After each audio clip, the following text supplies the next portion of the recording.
ইতিমধ্যে আমরা মেলায় চলে আসছি, সদরপুর আট্টসী মেলায়। মেলার কিছু সুন্দর দৃশ্য, পোলাপানের খেলনাপাতি ও সুন্দর সুন্দর জিনিস।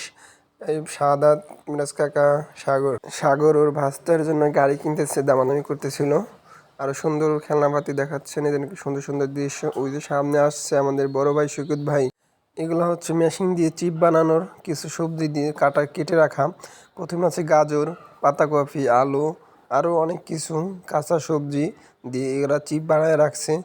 কারণ এইগুলা দেখে আপনারা তাদের কাছ থেকে মেশিনগুলা কিনবেন।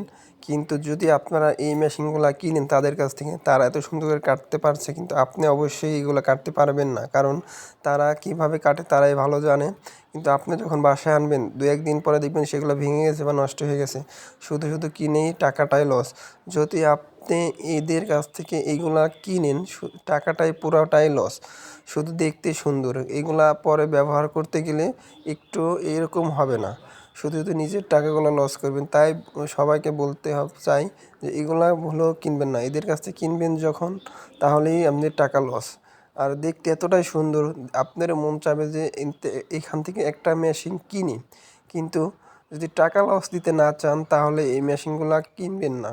কারণ এখানে অনেক পদের সবজি এত সুন্দর করে কাটা যে সবারই মন চায়, দেখলেই মন চায় যে না, এগুলো মেশিন নেই, বাসায় যেয়ে কাটবো। এরা শুধু আট্টসী মেলায় না, এরা সব মেলা বা বড় অনুষ্ঠানে গানে যায় তারা এইগুলা নিয়ে। কিন্তু এদেরকে বোঝা উচিত যে এই জিনিসগুলো আমরা আরও ভালো উন্নত মানের বানানো উচিত। কিন্তু কম টাকায় দিলেও এগুলা। ইতিমধ্যে চলে আসলাম পাশের একটা স্পটে। এ জায়গায় বাচ্চারা ট্রেনে উঠতেছিল, সেটা দেখানোর জন্য চলে আসলাম। আর ইতিমধ্যেই অনেক লোক উঠছে, আমরা উঠতে চাইছিলাম, কিন্তু এখানে অনেক টাকা বেশি, প্রতিজন লোক 50 টাকা করে। তাই আমরা উঠলাম না। এখানে শুধু বাচ্চারাই উঠে, বড়রা উঠে তাদের বাচ্চাদের সাথে করে নিয়ে। এই যে ঘোরাইতেছে, 7 থেকে 8 ঘোরান দিবে, 50 টাকা নিয়ে যাবে। তাই আমরা উঠলাম না, শুধু টাকাটা কেন লস দেবো, এগুলো বাচ্চাদের খেলনা। তাই আমরা পাশে দাঁড়ায় দেখতেছিলাম। আরও পাশে ভাই বোনেরা ছিল আমাদের, সবাই মিলে দেখতেছিলাম। আর এক বড় ভাই জিজ্ঞেস করছিল, ভাই এটা কত করে? বললো 50 টাকা করে প্রতি পিস। ভাই বলছিল 20 টাকা করে হলে আমরা উঠবো। কয় না, 20 টাকা করে উঠাবো না।